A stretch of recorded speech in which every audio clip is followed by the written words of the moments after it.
The following episode discusses suicide, suicidal ideation, and abuse. Listener discretion is advised. The World Tomorrow. The Worldwide Church of God presents Herbert W. Armstrong. Now that time of trouble is just ahead. That's going to follow the proclaiming of the true gospel that I'm doing tonight in your ears.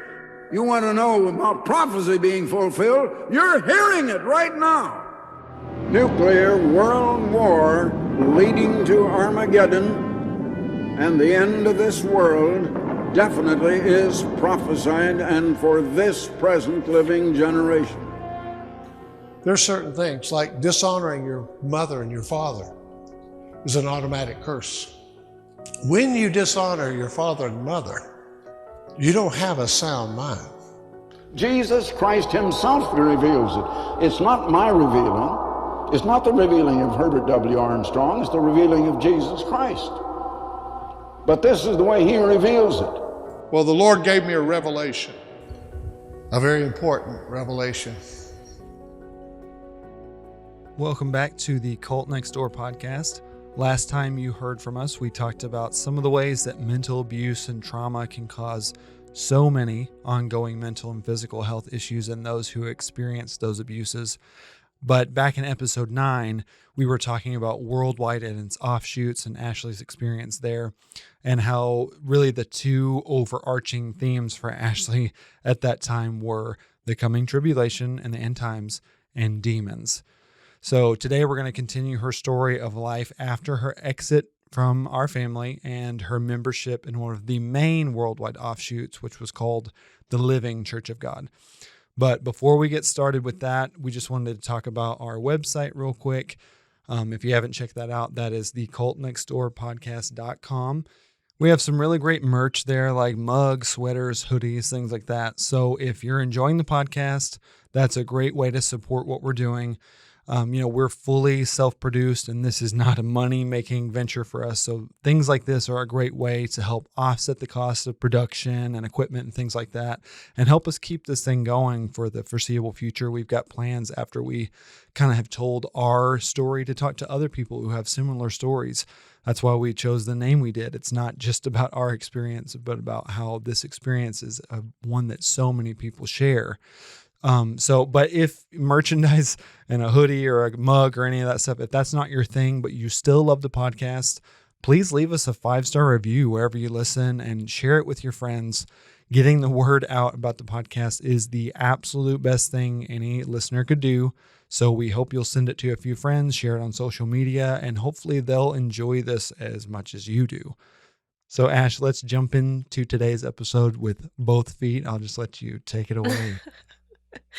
Okay, so fast forward to after I got married and I made that decision to move on with my life and really stop trying to get back into the family and into Dad's good graces. I realized at some point that he was the gatekeeper, and I had come to understand enough to know that his primary drive was maintaining control over the rest of the family. I knew that by nature of me having my own life outside of the family would mean that he would never allow me back in. The only way would be if I, repented openly and completely aligned myself with him, which at that point, I was not going to do. In my efforts, to move on with my life, I became a pretty engaged member of the Living Church of God, which we've talked about this before, but when Worldwide Church of God split, there were lots of splinter groups, but there were two main groups that the majority of the worldwide membership who left went to, and that was the Living Church of God and the United Church of God.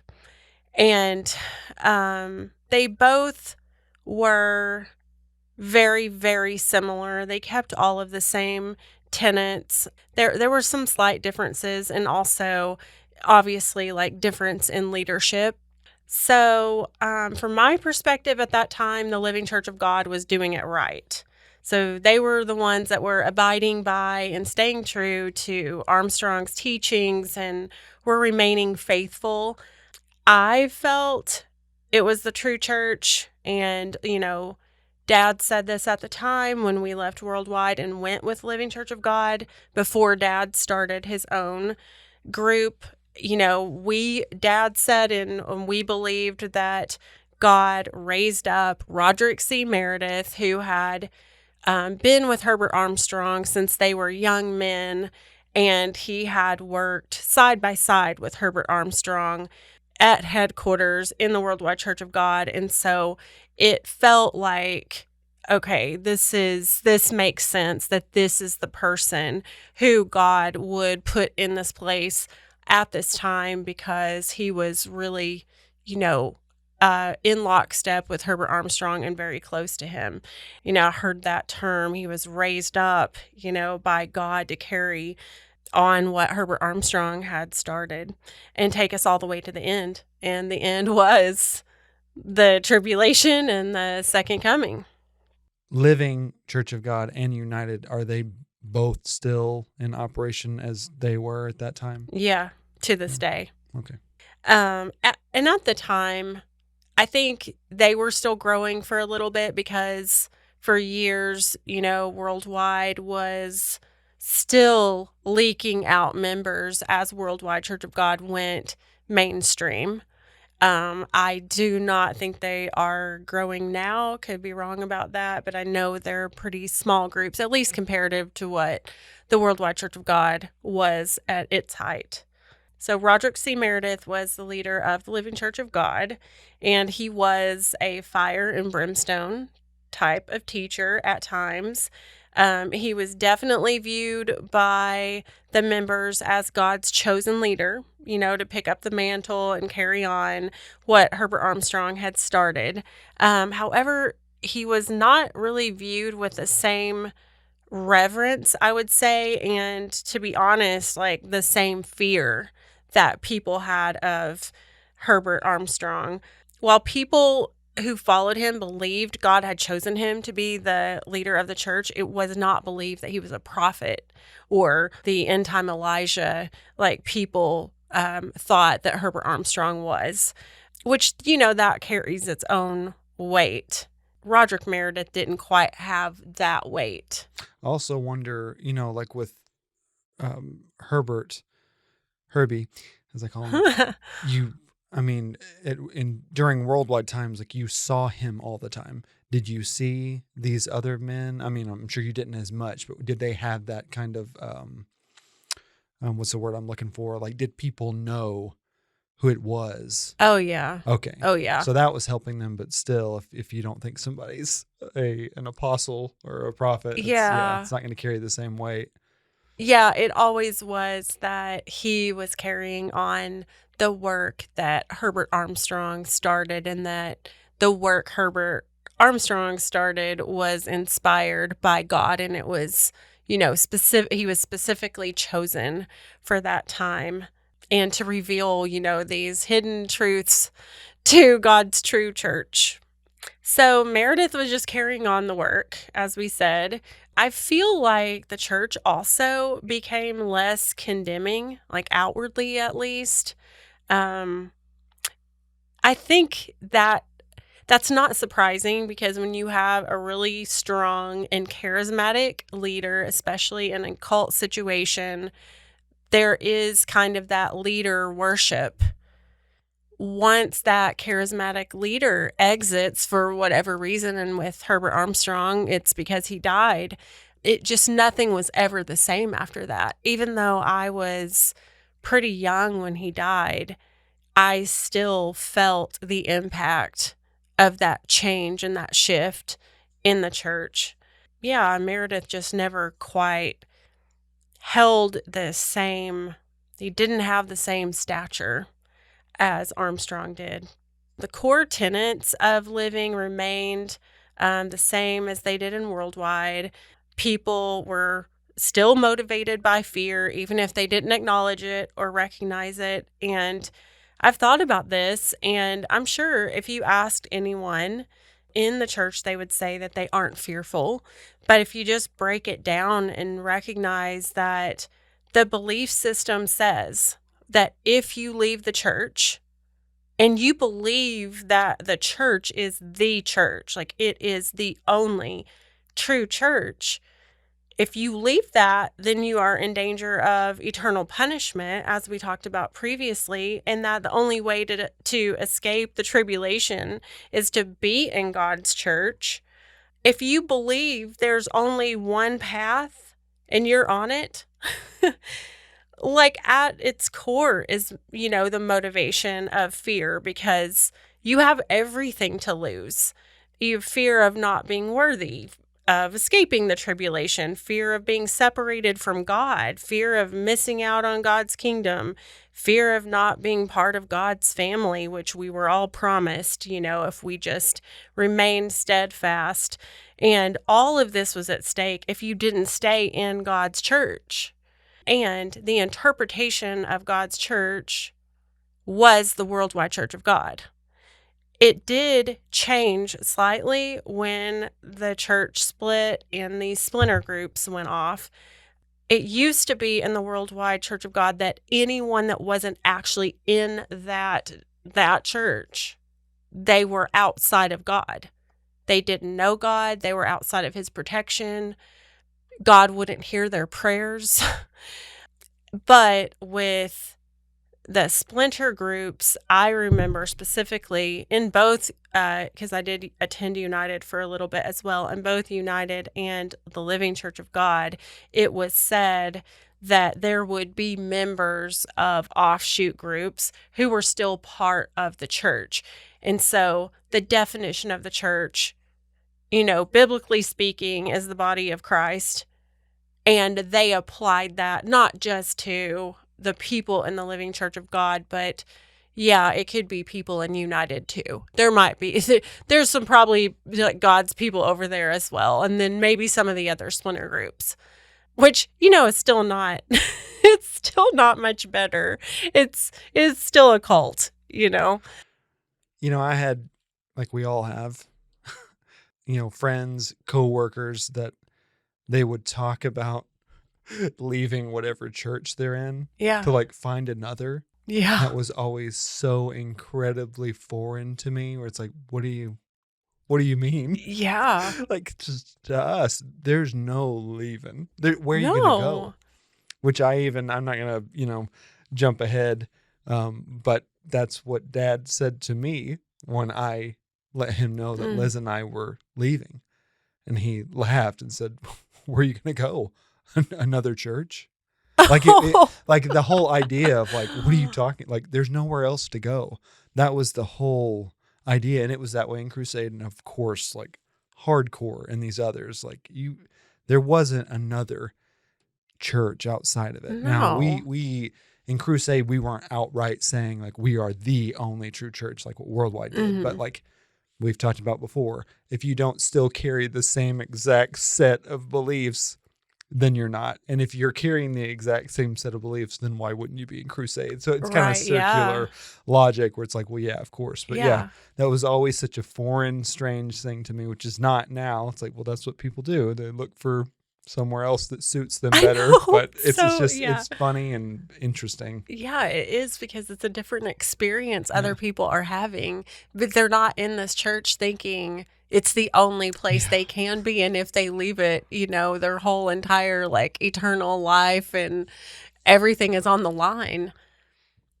All of these things were at stake to lose if you didn't stay in God's church. We were told that we would be cast into outer darkness. I'm sure you remember that, where there would be weeping and gnashing of teeth if we stood outside of God's commands. And that was directly applied to leaving the church. Those were one and the same. That was equal.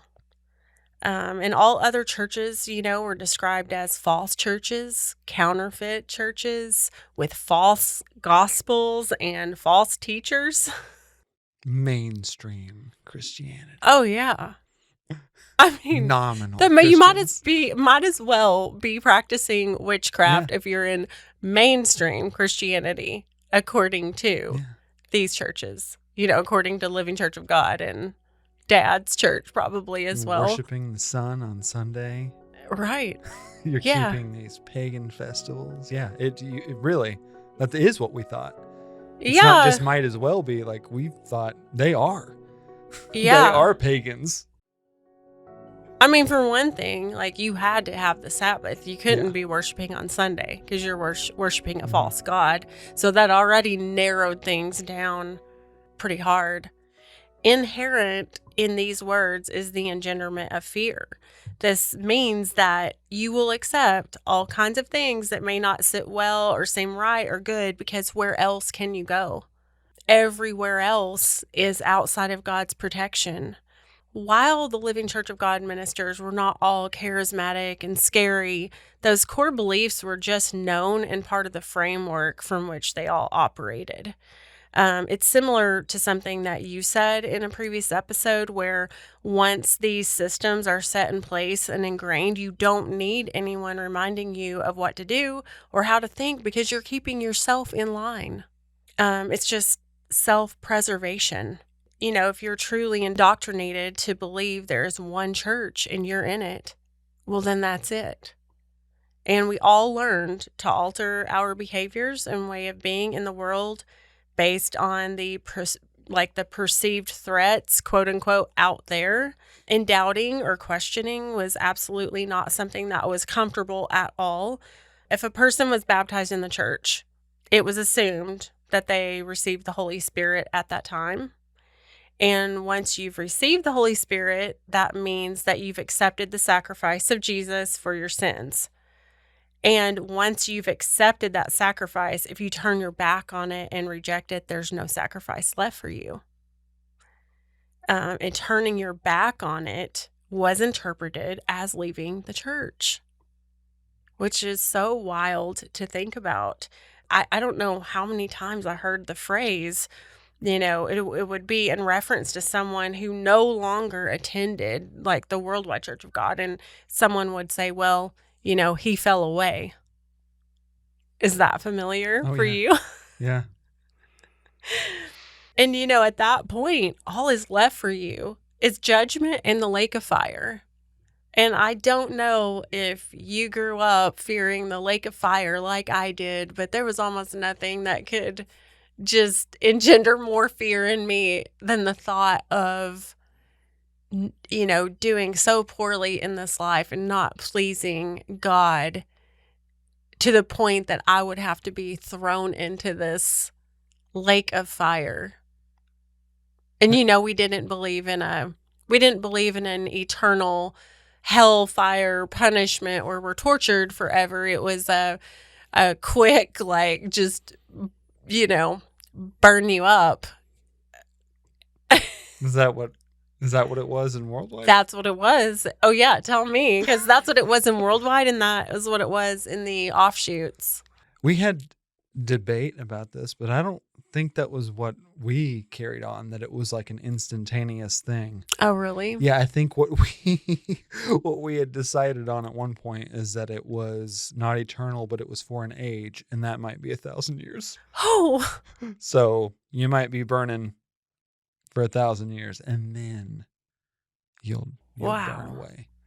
Wow. So, no, I remember discussions where I, as a child, was very concerned about the heat and what it would do to your hair. Right, exactly. I have frizzy hair, so no, just like, how hot is it? I would think about, like, the witch trials and people being burned at the stake, and that just, like, agonizing, awful death. And I remember someone giving a sermon and saying that it was, how could they know? And, like, it's funny to me, the speculation now, but that it would be so hot, it would almost be like the surface of the sun. And so even as you got anywhere near it, you were just going to, like, burn up instantaneously. And that gave me a little bit of comfort as a child that, well, like, at least it will be fast if I have to do that. That seems way less scary. Yeah. Like you're just gonna get in there and die right away. Yeah, but the thing that always was really scary to me is that, the church believed in the 3 resurrections, and I think that Dad did as well, right? And the first one we've talked about before was the first fruits. Those were the ones that were going to be instantly turned into spirit beings and meet Jesus in the sky, and those who had died before would be raised from the grave and turned into spirit beings. The second resurrection was going to be the people who never knew God. They were not called by God. They never knew the truth. And so they were going to be resurrected and be able to live out a human life and learn God's way and then choose whether they were going to accept it. And then the third resurrection was the resurrection to death. And that was the second death, it was called. So if you had received the Holy Spirit and then you turned your back on it and you died at some point, when Jesus came back and it was time for the third resurrection, you would literally be raised from the dead only to be thrown into the lake of fire. And I always just thought, like, why the double step here? Just don't wake them back up.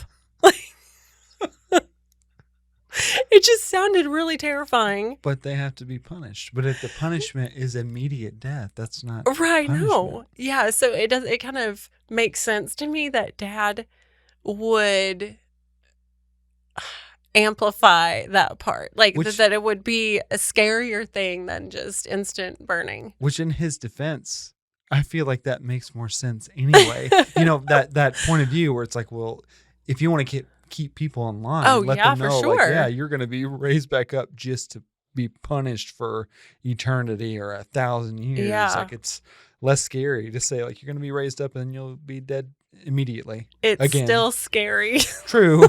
It's all super weird, but yeah. So with all of this in mind, baptism was a very scary proposition. It was very solemn, very serious. I was actually baptized when I was just 20 years old in the Living Church of God. I remember, that was actually young for being baptized in the church because it was such a serious thing. They never wanted to baptize anyone that was very young because they may not know what they're actually signing up for.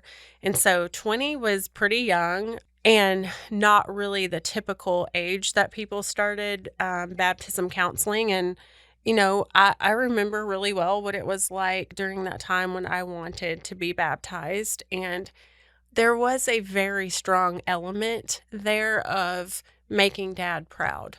Like, I that was part of it. I was all in.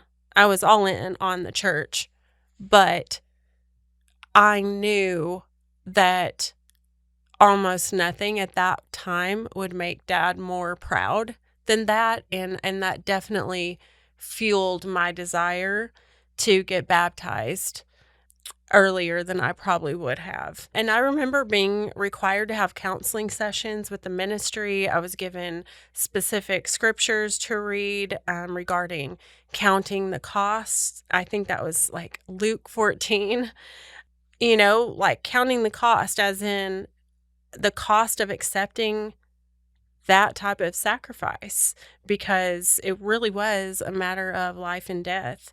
And if I ever changed my mind or decided to leave the church, it would mean being thrown in the lake of fire, the outer darkness. And that was terrifying. So keep that in mind as I unravel this journey of finally leaving LCG and the Armstrong shoots for good, because that really was a heavy thing to carry. Even when you're all in, it is like, wow, I did this thing and I can never go back. Even if you don't feel like you want to go back, it's just scary. I was dedicated to the church, dedicated to the teachings. I had no thoughts or considerations of ever leaving. I was going to stay faithful to the very end. And being in Living Church of God was a lot like being in the Worldwide Church of God, and that was all I ever knew. So it was very comfortable for me. And I really had no reason to think that I would ever veer from what I perceived to be the true church, or the truth for that matter.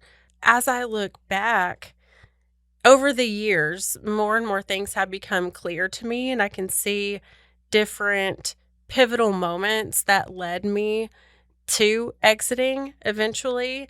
Whenever I think about my state of mind in regards to the church and beliefs at that time, I always conjure the image of a sweater with a loose thread.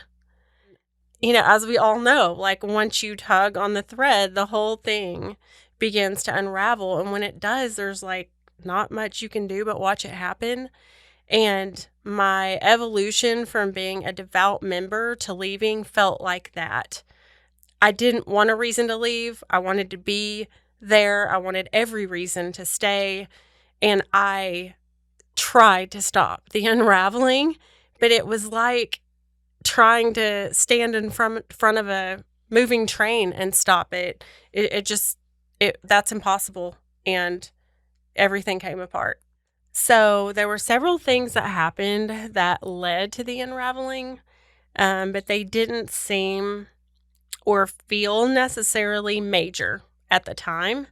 They were just sort of stacking on top of each other over the years, and I kind of really wasn't aware of that. And maybe that goes back to suppression that we've discussed before, and how any kind of unwanted feelings or thoughts of doubt or whatever it is that pop up in your head, you just have been conditioned to push those away. You've learned all the techniques for you've learned all the techniques to stop those thoughts.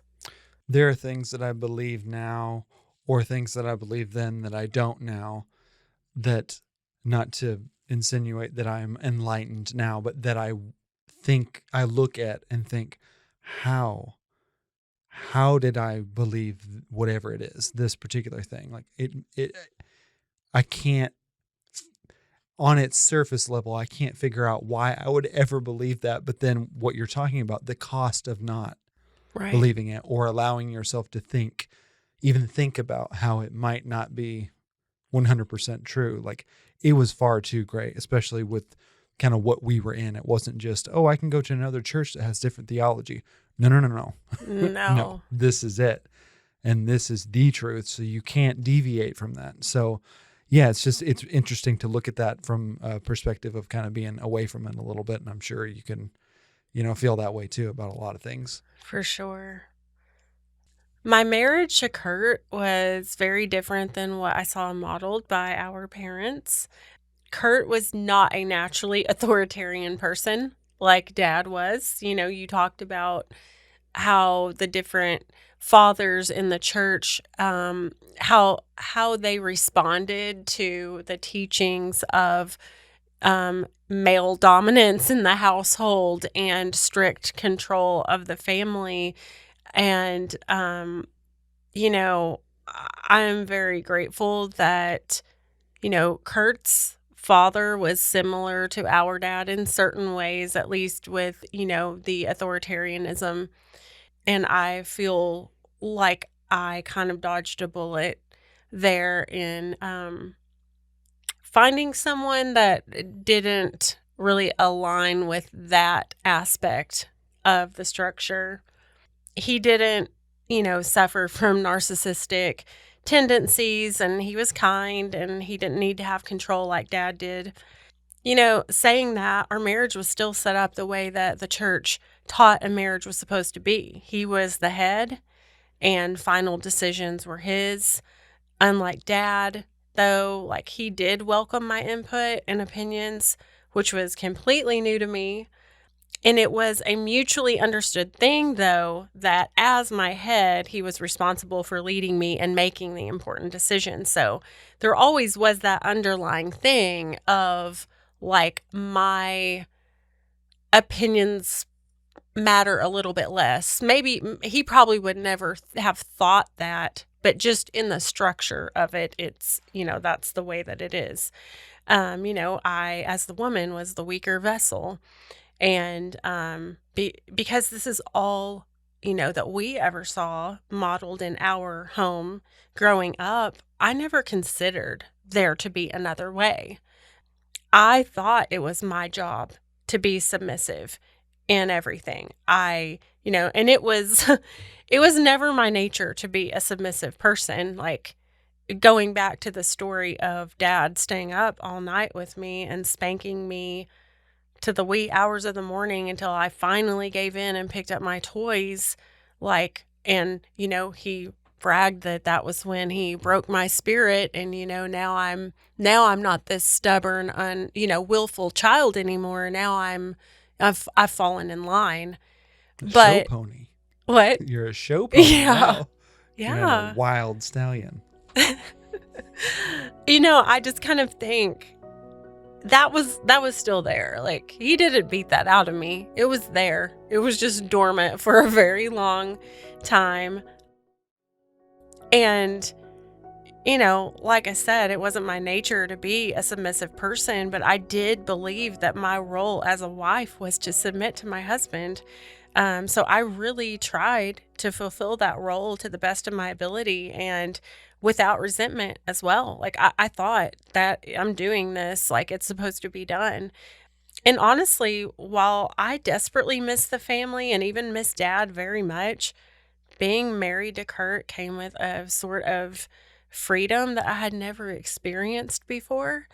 And obviously I didn't have full autonomy and control of my life, but it was worlds different than when Dad was in control of me completely, So early on in our marriage, there were a couple of things that happened with the local minister, his dad, that really impacted me more than I realized at the time. They did very much bother me at the time, but I think it was, like I was saying earlier, some of the stacking, these were just like bricks being laid. And one at a time. It's like I could withstand them, but then I think over time it became too large to ignore. Our local congregation had a Bible study every first Sabbath of the month. And so we would have a Bible study conducted by the pastor and then a potluck meal. And then after that, we would have our regular 2-hour service. Kurt and I typically went to that. But as you know, like you know this to a much more severe degree than me, that after a long week and then going to a full day of services, which I don't know how you guys endured that, like all of the activities and worships and services that you did that took up so many hours of your week. Even just having that once a month wasn't something that we always wanted to do. It just, it's dependent on how your week goes. If you have a particularly long week or you're tired or whatever, it's nice to sleep in on the weekend. We, most of the time, went to those. But one of the Sabbaths, we'd had a long week and we decided to stay home. And we instead just went to regular Sabbath services. We didn't even take the whole day off. So we went to Sabbath services and the pastor called us out from the pulpit in front of the whole congregation. He was talking about people who didn't make it to Bible study because he was frustrated by this, and he mentioned us by name. And it's not just that he mentioned us by name. It's what he said. He's talking about people who didn't come, and he said, and then there's Kurt and Ashleigh, And now keep in mind, this is in the very early years of our marriage. So like the first 2 years or something. He goes, they were probably lollygagging around in bed from the pulpit. You're cringing. Oh, this stuff is like, just recalling this it is cringe. And then he said that this is from the pulpit. He's telling everybody that he came by our house one day and both of our cars were there during the week, and he knocked and we didn't come to the door. He told the whole congregation we were probably inside having sex. You have no words. Where are the words? Well, I'm just wondering what was his point? There's no point. Humiliation? Yeah. I don't know. And I remember, it's funny because we were both like, what the hell is he talking about? When did he come by our house? Like, how did we not hear the door? Like, what? But also it was just like, how can you just say that to a whole congregation of like 100 people? That was certainly something I had never experienced. And, I had experienced a lot of crazy stuff growing up in Worldwide. I was completely mortified. I was furious. Yes. I'm just, Should we leave that in? This is just the first time I'm hearing this. This is insane. To be called out and shamed because we as adults chose to stay home and rest was just next level. And, this is an instance where I look back and I'm a little bit surprised by my reaction. I don't think I ever went to another Bible study again after that. And that tells you something about Kurt. Like, he didn't try to force me. He didn't say, no, like, as your head, you have to go. He went alone. But for me, it was really important to send the message that I'm not going to be shamed, bullied, manipulated into submitting to your will, which is that I come to this Bible study in the morning before services. That is going to work the opposite for me. I felt like it was just so inappropriate on so many levels. And that was something that I noticed my whole childhood in the church, was that leaders could exhibit bizarre, weird, inappropriate behavior, and they got a free pass for the most part. I know there were instances where someone did something so egregious that it had to be handled, but, in this case, it's like people were like, oh, well, that's just him. That's how he is. He does stuff like that. And that's, to me, not an excuse for bad behavior. So that really impacted me.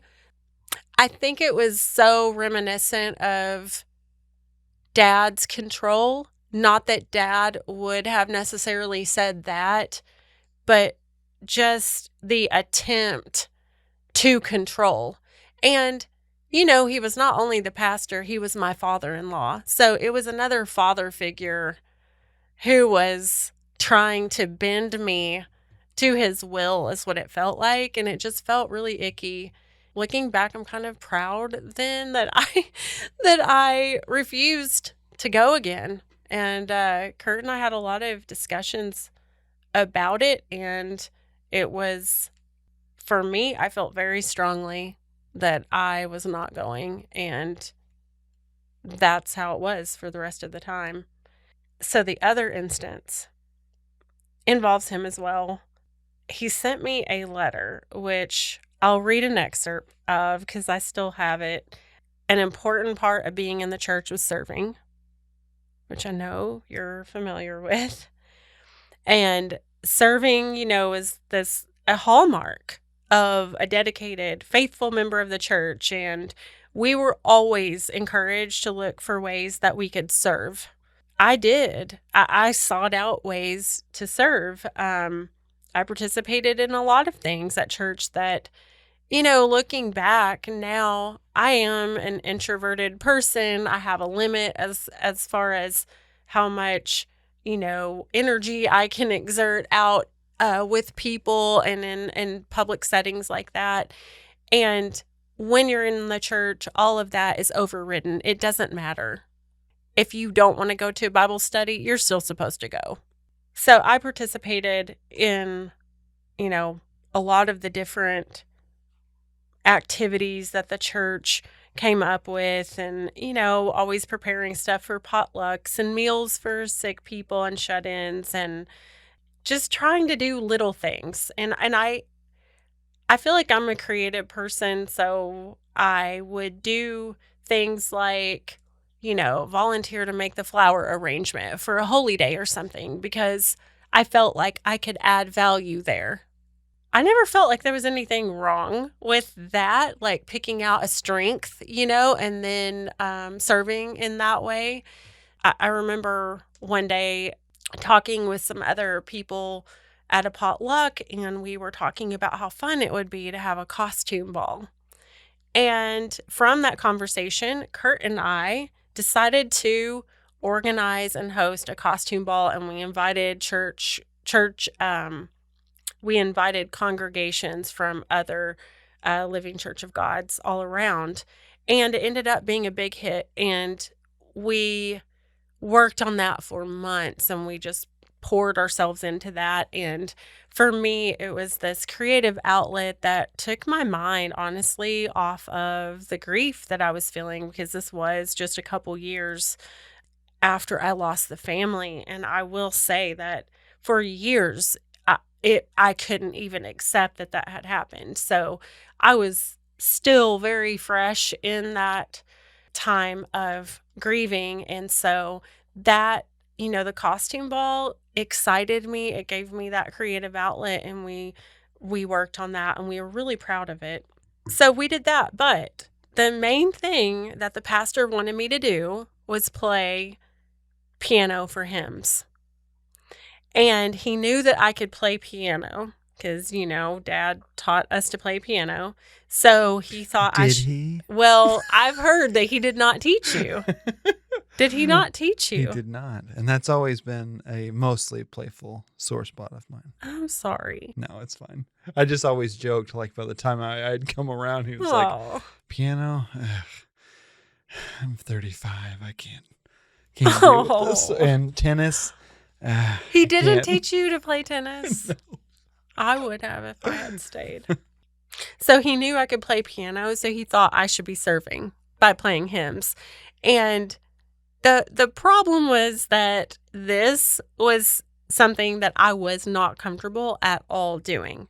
And if you know Dad, he's very musically talented and gifted, and he does not read music. I mean, he may be able to, but he will just be able to pick out whatever it is and play it and change keys and all of that. And so when he taught us how to play piano, it was by ear. I mean, I knew the very, very minimal basics of how to read sheet music. I could never sit down with sheet music and just play.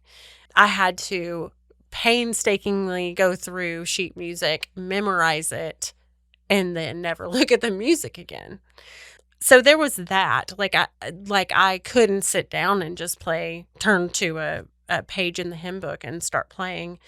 But I had major anxiety about playing piano in public. So I used to memorize long pieces and do the church talent shows and even do special music at church, which I know we say special music and people are like, what the heck is that? But is that not a thing in other churches? I don't know if they call it that, but it just...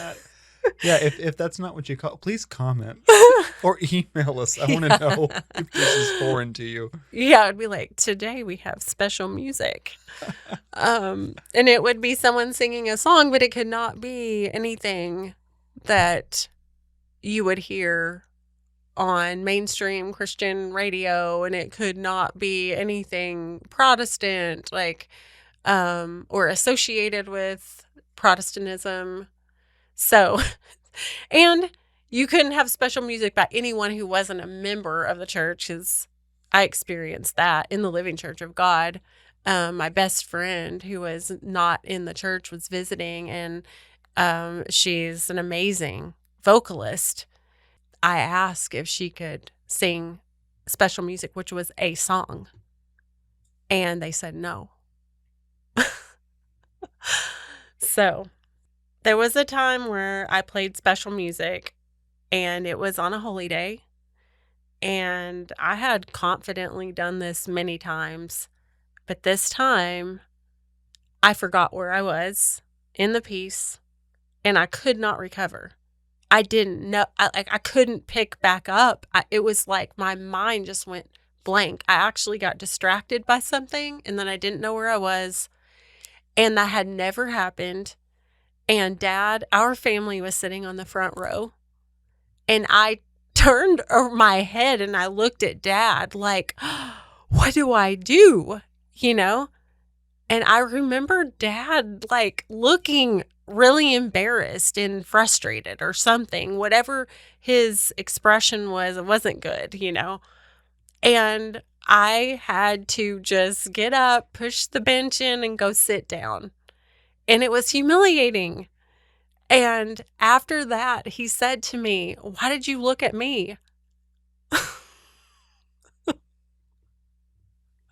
Thanks for your support. That was so hard. And honestly, playing piano and playing for special music and things like that I felt a little bit part of my identity. And I didn't want to give it up, but I was petrified of that happening again. And so I forced myself. And this time we were at a feast of tabernacles, and Roderick C. Meredith was there.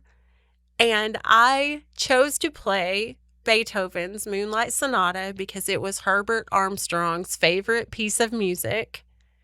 And I wanted to like honor and, impress Dr. Meredith. And the same damn thing happened. Because in my head, I'm thinking, please don't let this happen again. It was so in my head. And that time I was able to sort of recover. I skipped a huge middle section out of the piece. If anybody knew the piece, they knew I really messed it up. But I finished it out at least. It was not as devastating as like just cold stopping and sitting down. After that, I did not play again at church.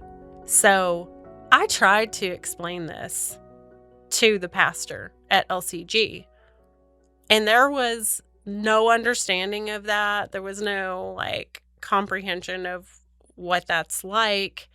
He continued asking me to play, and he continued pushing me to play and pressuring me. And I always said no, and it was always so uncomfortable because there was shame involved in it. I wanted to be able to do that, and that was something that I loved.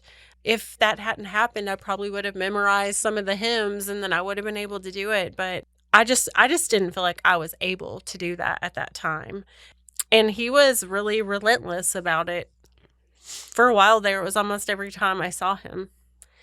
And so, keeping that in mind, I get a letter from him, and this is sometime after the costume ball, and he had been pressuring me for piano for all this time. So I get this letter, and I'm only going to read just like a little bit of it. So he says, "Serving and giving was not intended by God to be easy, fun, or rewarding generally. Sometimes it involves biting the bullet and enduring discomfort, distaste, and drudgery. God says we must be instant, in season, and out. That means when it's convenient time-wise or emotionally, and when it is not. Ashleigh, I see you serve, and that pleases me. But often I get the feeling you are only willing to serve when it gives you pleasure, when it is easy because it's fun for you or creative or what you like to do. I am satisfied for you to serve where you choose, where it appeals to you, but it is a disappointment. I think it will ultimately limit your growth. You will suffer. You will find yourself disturbingly shallow. So that brings me to immediately to a state of, here's another father figure who, in my interpretation, was rejecting me. And that really, really messed with my head. That was hard. I believe that letter came from his frustration that I would not play piano. And, the mentality is that we should serve even to our own detriment, or that we should suffer. And that's what true servitude is. And to me, it's so counterintuitive and contrary to like everything that we know about mental health. I look back and I think, not only was I a young, grieving girl at that time, but I was also struggling with those feelings of worthlessness and brokenness. And I was dealing with abandonment issues, loss, overwhelming grief. I really felt like at the time that I was doing the best I could. I felt like I was just hanging on for my life, and there were days that it would have been easier for me not to get out of bed, but I was like really trying to build a life and recover from the loss. And getting this letter was particularly painful because here I was disappointing another father figure. And it just kind of furthered my belief that I must be inherently bad and corrupt. Like, I just honestly, after I got that, I wanted to curl up in a ball and like never go back to church again. And it wasn't, I still didn't question the tenets of the church at all. It was just this situation felt really untenable to me. I just felt, unseen and misunderstood. So this was just like another blow that made it harder for me to hold on to the truth that I was, a good person. But there was just so much doubt. So I guess, that situation was just one of those things that I felt like, here I am, like someone else is trying to control me, is trying to tell me what to do and how to do it and when to do it and what way to do it, and is judging and sitting in a seat of judgment and criticizing my choices.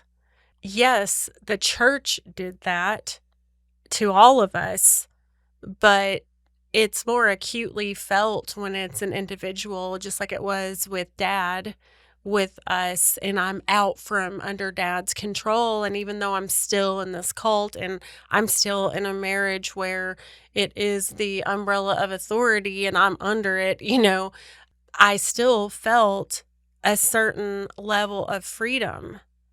And so then when my father-in-law, the pastor, is now he's trying to have a say in what I do. He's calling me out from the pulpit to shame and embarrass me. And now he's writing me letters about his disappointment in the way that I serve. It wasn't even like, you're not serving at all and you're not being a good example, which I still think would have been inappropriate. But it was like, oh, I see you serving, but you should be suffering while you serve. It looks like you're enjoying the servitude, like the serving. That's a really good point. Yeah, the stuff that you're doing, you like it too much. You got to do some stuff you don't want to do. Right. I mean, just this whole thing about like, you are supposed to serve when it's emotionally convenient or not. It's just so counterintuitive. But I think that is really common in the church, and not just in the churches that we experience, but just, I think you mentioned it maybe about suffering. It's a badge of honor. We suffer in this life so that we can have something greater. Yeah, it was in the such a next. theme. It was such a theme in our background. I don't know if that's how it was for people in, I guess, what we would call like mainstream Mhm. Christianity. Chime in with a comment if that resonates with you, listener. But that was certainly a common thread throughout. It sounds like for the same with, Living Church of God. That was, yeah. Another situation in the Living Church of God that really, really impacted me was with one of my very closest friends. She divorced her husband, and she was only 25, and they had only been married for a couple of years. And I'm not going to go into the specifics of what he did to cause this divorce, but I'm just going to be confidently say she made the right decision. It was just a terrible and devastating situation, and I can't imagine anyone staying in a marriage like that. And so in the church, when a couple's going through marital issues, they go to the ministry and they get marriage counseling. The ministry is not trained for this. They're not marriage counselors. They're not trained in mental health counseling. They encouraged her to stay in the marriage and work on it. Thankfully, she never yielded to that. She didn't grow up in the church, so maybe that wasn't something that was so ingrained in her to just blindly follow authority in that way. But it was a really, really devastating time for her, obviously. The pastor told her in a counseling session that she may never recover. He literally told her she may never recover and never be okay. And even told her that some people kill themselves over things like this. She called me after that counseling session, and I was legitimately afraid that she was going to harm herself. The mental state that she was in was devastating. I stayed on the phone with her for quite a while, and I felt like it was like talking her from the ledge and telling her, I probably wouldn't have said this otherwise at any other time in my life, but like what he said was bullshit. How dare he say you're a 25-year-old woman, like you may never recover from this. Your life may never be okay after this. What is that? Who says that? And I felt so enraged that she entrusted her mental health to someone untrained who would so carelessly utter such devastating words to her with no regard to how it might impact her. That really, really bothered me. I just had a really, really difficult time with that. And I would assume that the purpose of saying that was to discourage her from divorcing. Mm-hmm. So it's just trying to manipulate Mm-hmm. Yeah. her behavior. Yeah, I think so. So she did get the divorce. That wasn't the end for her. So when a couple in the church divorces, they're not automatically eligible to date or marry again. And the church said that when a marriage between two believers ends in divorce, they may or may not be free to remarry. It really depends on like the circumstances, and that's up to the ministry to decide. Here she was. She's 25 years old. She wants to have a family. She wants to share her life with someone. And this devastating thing happened to her. Like, this was not her doing. She basically married someone, and he turned out to be someone she didn't even know. A whole other second life kind of thing. And because he chose to stay in the church, and she did also, it was a question. This has to go to the Council of Elders at headquarters in Charlotte, and this group of men, they're going to decide whether this young woman gets to date and remarry. And while they were deliberating, they gave her no timeline on this whatsoever. It was over a year before they told her. And this was something that she worried about every day. Like, what if they say no? What if they say I'm not eligible? What if, she wouldn't get to stay in the church if she chose to date and marry someone? Certainly no one in the church would be able to date her. And I had a lot of anxiety over it for her. And for that whole year, all I could think of was, how can this be? How can this group of men who they don't know her, like, this is her life. This is telling her, like, you're going to be able to have a family and have someone to share your life with, or you're not at 25. I think the common thing for me, all of these little things that started adding up, all had to do with control. And maybe it was a matter of kind of being out from under Dad's direct control that made me extra sensitive to all of these means of control that I started noticing. But definitely I felt changes inside myself. I didn't really identify what they were, but it was a bit like a souring, just like I was starting to be able to vocalize, this doesn't seem right at all. Because I remember having these conversations with my then husband, like, what authority did they have to be deciding this for her? I think it was one of the first times I ever really started to question the authority of the church. So they did end up passing down the ruling that she was eligible. And you know what? I don't know what would have happened if they told her no. I don't know what she would have done. This idea of control in the churches, worldwide and the offshoots, so much was controlled. But I think the greater point in all of this, and this is something that we talked to Blake about, those episodes will be coming out later this month. That's the plan. But we talked about control and how things that weren't perhaps directly controlled were still subject to control. Yeah. So I think that's an important distinction to make. Not every single decision we might make was directly controlled, but again, subject to. You're Absolutely. Just hoping. And in this case with your friend, like, these are people that she's never met, never will, don't know her, don't really know much about the situation other than what's been presented to them.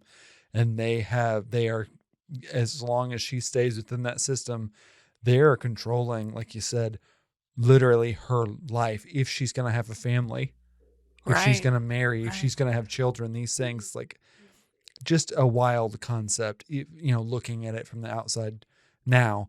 But that was how it was, controlled or subject to control. That's the name of the game. Absolutely. And I think there was a trigger there for me with her situation, going back to Dad and him, trying to wield control and keep me from getting married.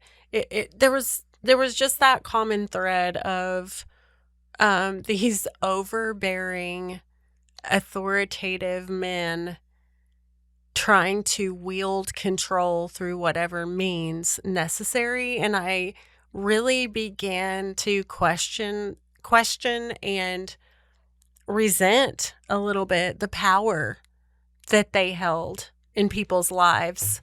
And it also really bothered me that they took that long. What were they deliberating on for over a year? And meanwhile, she's on pins and needles, just hoping that she gets to have a life, the life that she wants. If you liked this episode of the Cult Next Door podcast, please leave us a positive review on Apple, Spotify, or wherever you listen. And don't forget to subscribe to be notified of new episodes. If you'd like to support the podcast, please visit our website at thecultnextdoorpodcast.com and choose from our newly available merch like hoodies, sweatshirts, mugs, and more.